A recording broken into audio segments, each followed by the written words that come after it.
Lampião. Da onde é o Lampião? Onde o Lampião nasceu? Ó, pessoal, o Lampião é natural da antiga Vila Bela, hoje é Serra Talhada. Nasceu no dia 4 de junho, pessoal. Serra Talhada de Pernambuco. Nasceu no dia 4 de junho de 1897, tá? Entra para o cangaço no ano de 1918 por conta da morte de seu pai, tá? O pai do Lampião foi morto injustamente por um policial alagoano a mando de um coronel de grande poder aquisitivo da região pernambucana. Então, a partir daí, o Lampião, Virgulino Ferreira, entra no movimento cangaço no ano de 1918. Como assim? Esse movimento já existia? Sim, o cangaço já existia. Hoje no Nordeste, são mais de 170 anos de história desse movimento cangaço, tá? O Lampião foi mais um cara que aderiu, mas com certeza é referência. Quando falamos em cangaço, a primeira pessoa que vem na nossa mente vem a ser o Lampião. O Lampião entra em 18, lá no bando do senhor Pereira, que era um cara que tinha ideais políticos. O senhor Pereira, por sua vez, quando sai do movimento, teria que deixar outra pessoa para dar continuidade a tal movimento. Essa outra pessoa veio a ser o Virgulino Ferreira, o vulgo Lampião, que ele começa a liderar esse cangaço a partir de 1921, 3 anos após a sua entrada dentro de tal movimento. 5 anos após, em 1926, o Lampião é patenteado como capitão para enfrentar a Coluna Prestes, movimento tenentista, ainda tenentista, do Luiz Carlos Prestes. Quem deu essa patente? Floro Bartolomeu e Padre Cícero. Quem era Floro Bartolomeu? Um afilhado político do Padre Cícero, que deu essa patente para enfrentar o Prestes. Isso tudo porque o Padre Cícero temia ser destituído do poder. Então o Lampião vai até o Juazeiro receber a tal patente dada pelo Padre Cícero. Chega lá, o Padre Cícero está esperando ele junto com o Floro Bartolomeu em uma casa, num telhado bem enorme. Chegando lá, o Padre Cícero manda chamar o único funcionário federal de todo o Cariri. Esse funcionário era um agrônomo. O cara vai até lá, lê a papelada toda e fala: não, esse papel não assina. E um irmão do Lampião chamado de Livino puxou o gatilho do parabelo, botou na cabeça do funcionário e disse: se eu fosse o senhor, eu assinava até a saída do presidente, quanto mais uma patente para o meu irmão. E a partir daí o Lampião passa a ser chamado de capitão por todos no movimento cangaço, por todos os cangaceiros. No ano de 1927. No ano de 1927, o Lampião começa fortes alianças políticas. Uma delas foi o Macilon Leite, tá?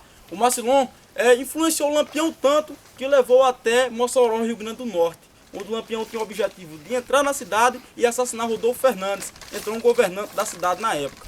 Só que o Lampião tem um certo dizer, um certo ditado, que cidade de 2 torres não era cidade para cangaceiro.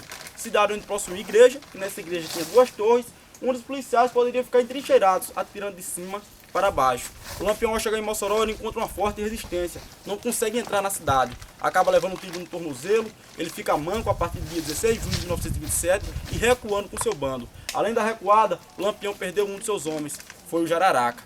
Então o Lampião perde o Jararaca na batalha de Mossoró no dia 16 de junho de 1927.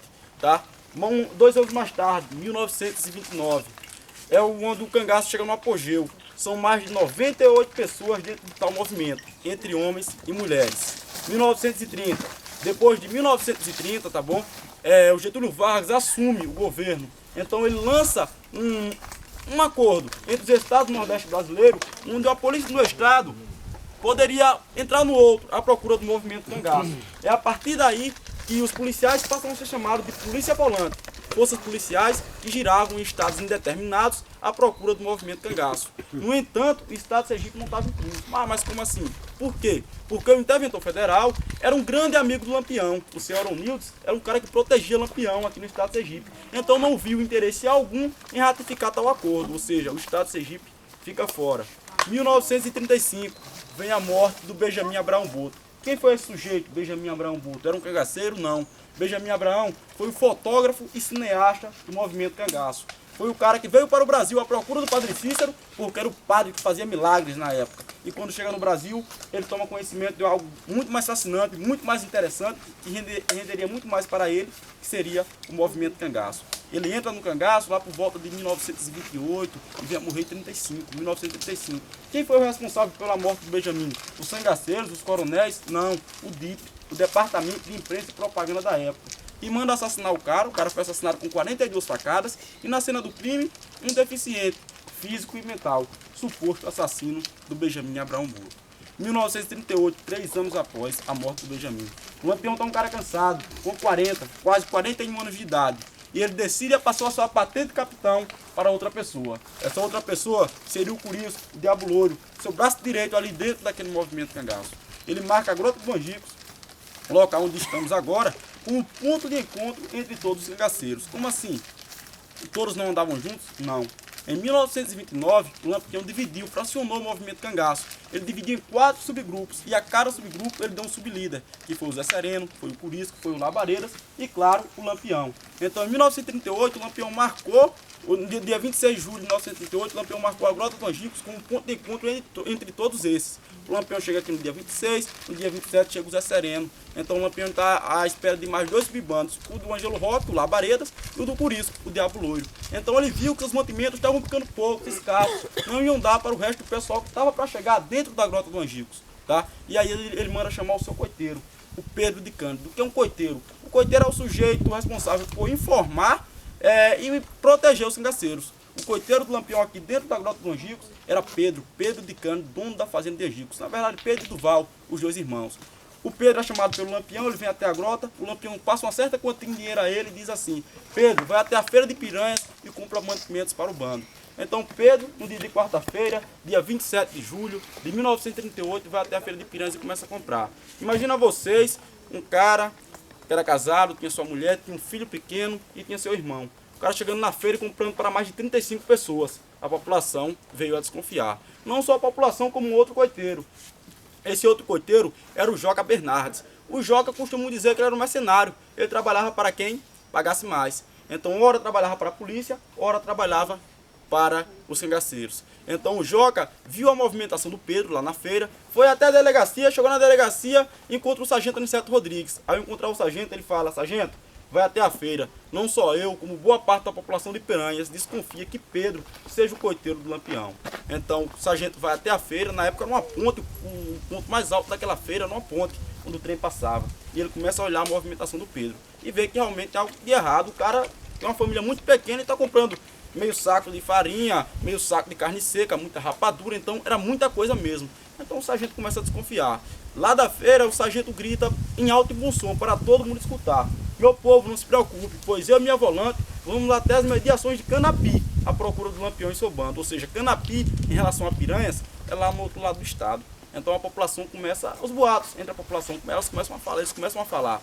E aí chega até o ouvido do Pedro, o coiteiro do Lampião, que acabou de comprar todos os mantimentos, desceu até a Grota dos Angicos, entregou para o Lampião. Eu entregar esse capitão, não se preocupe, pois a macacada forma, como os cangaceiros chamavam, a força policial. Está indo até o outro lado do estado da Alagoana, a procura sua e seu bando. A partir dali, o Virgulino Ferreira ficou despreocupado, pois ele acha que em Sergipe ele tinha um grande amigo que estava protegendo, que era interventor. E ele decide fazer uma farra, onde nessa farra todos teriam o direito de participar, até mesmo os sentinelas. Então, por volta de 2 a 3 horas da tarde, eles começaram a se preparar para essa farra. Muita cachaça, um carneiro morto, muita carne seca, muita farinha, muita bebida aqui dentro da grota. Nesse mesmo intervalo de tempo, o sargento Aniceto Rodrigues vai até o telégrafo em Piranhas e passa um telegrama para o tenente João Bezerra da Silva. O tenente naquele dia se encontrava na antiga cidade de Pedras, hoje a famosa Delmiro Gouveia, a 40 quilômetros de Piranhas. O telegrama passa do sargento ao tenente, dizia mais ou menos assim: tenente João Bezerra, tudo certo, boi no pasto, venham gente. Assina sargento Aniceto. Onde esse boi no pasto queria dizer que o Lampião e seu bando estava por perto, estava na região. Então, por volta de 6 horas da tarde, os cangaceiros começaram a farrear, a encher a cara aqui dentro da Grota dos Angicos. 2 horas mais tarde, 8 horas da noite, a polícia faz a primeira reunião entre as cidades de Piranhas e a cidade de Olho d'Água do Casado, numa fazenda chamada de Riacho Seco. Lá é a primeira reunião da força policial. De lá, a força policial desce até Piranhas, faz a segunda reunião, não dentro da cidade, mas aos redores, para não chamar a atenção da população. Ali se concentraram 48 policiais. Desses 48, 3 eram comandantes. Era um sargento, um aspira e um tenente. Os demais, comandados. Então, o sargento Aniceto Rodrigues, aspira Francisco Ferreira de Melo e o tenente, o João Bezerra da Silva. E de lá, eles desceram até Remanso, uma fazenda quase de frente com a fazenda de Angicos. Remanso ainda no estado de Alagoas. Por sua vez, bem próximo do povoado Entre Montes. Chegando na fazenda de Remanso, o tenente João Bezerra da Silva, ele toma conhecimento que Pedro, coiteiro do Lampião, se encontrava em Entre Montes, um povoado mais abaixo. Ele mandou que 2 soldados fossem até Entre Montes e pegassem o Pedro. 2 soldados desceram até Entre Montes, pegaram o Pedro, ele foi pego na bodega, foi trazido até Remanso, onde foi torturado pela força policial. Dali, abaixo de tortura, ninguém resiste. Ele falou para os policiais o local onde o Lampião se encontrava, se acoitava com uma boa parte do seu bando. Além de falar, o Pedro também é forçado a guiar a força policial. O tenente pega o Pedro, põe ele dentro de um barco e eles fizeram uma travessia de Remanso a Angicos, de Alagoas para Sergipe. Ao desembarcar em solo sergipano, na fazenda de Angicos, a polícia encontra também Duval. Quem era Duval? Duval e Cândido era um outro irmão do Pedro, um outro coiteiro do Lampião. Duval e Pedro vêm a ser os guias, que guiaram a força policial até o ponto mais alto da trilha. Esse ponto é conhecido como Alto das Perdidas. Logo após, onde você sobe aquela subida bem íngreme, você vê que tem um ponto bem limpo. Então ali é o Alto das Perdidas, o ponto onde a polícia para, dispensa o trabalho do Pedro e do Duval. Quando eles voltaram, eles começam a se dividir. A força policial começa a se dividir em 3 subturmas para fechar a Grota dos Angicos. O lado esquerdo, o lado direito e o meio, o centro da grota. O lado esquerdo, quem fechou foi o Aspira, o Francisco Ferreira de Melo. Desce o Aspira e mais 15 homens fechando o lado esquerdo, o flanco esquerdo da Grota dos Angicos. O centro é o tenente, o João Bezerra da Silva. E o lado direito seria o sargento, o Aniceto Rodrigues. Só que o sargento, segundo ele se perdeu. E o lado direito da Grota dos Angicos acaba ficando livre. Foram 15 minutos de ataque de policiais a cangaceiros, tá? Onde nesses 15 minutos morreram 11 cangaceiros. Entre esses 11, os protagonistas da história, o Lampião e a Maria Bonita. 24 conseguiram fugir pela parte direita, parte que o sargento Aniceto não consegue fechar. Então 24 se mandam por aqui e apenas 11 morreram aqui. Depois de serem mortos, os policiais descem para decapitar os cangaceiros. É aí onde o cabo Panta de Godói, ele percebe que ainda tem uma única pessoa viva. Essa pessoa era a Maria Gomes de Oliveira, a Maria Bonita. Ele vai até lá, puxa ela pelos cabelos, ela está agonizando, consciente de tudo que falava, quando o cabo Panta decapita ela a si mesmo.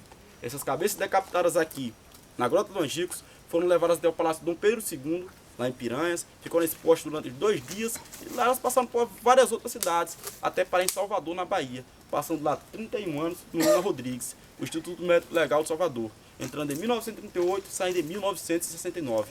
Logo após, essas cabeças foram enterradas no cemitério Quinta dos Lázaros, ainda em Salvador, Bahia. Mas depois daí, a Expedita Ferreira, a filha do Lampião, está mais entendida das coisas e entra com ação judicial, pedindo o crânio da mãe e do pai. Hoje, os crânios de Lampião e o crânio da Maria Bonita pertencem à Expedita Ferreira, filha deles, que mora em Aracaju, na capital sergipana. Então, praticamente aqui, na Grota dos Angicos, com a morte do Lampião, com a morte da Maria Bonita e de mais 9 cangaceiros, vence o fim do movimento cangaço. Mas o cangaço não para por aí. O Curisco Diabo Louro tenta vingar a morte do Lampião, do capitão, do seu compadre, mas ele não consegue. E vem a ser morto no dia 25 de março de 1940, no estado da Bahia, por uma volante baiana, comandada pelo José Rufino. Então, com a morte do Curisco, praticamente o fim desse movimento cangaço. Mas segundo Venâncio Filho, o cangaço não acabou, apenas se modernizou. Ele tem uma música composta por ele, que é o Lampião Falhou, que ele fala assim, que é cantada pelo Luiz Gonzaga, e ele fala assim: na Grota dos Angicos, meus crimes se terminaram, o bandido era eu e os santinhos me mataram. Um lampião se apagou, mas outros ficaram, de gravata e jaquetão, sem baga Marte na mão, matando muito mais, tá assim de Lampião. Então, pessoal, assim eu encerro minha história, espero que vocês tenham gostado e fica um espaço aberto aí para pergunta, e meu muito obrigado.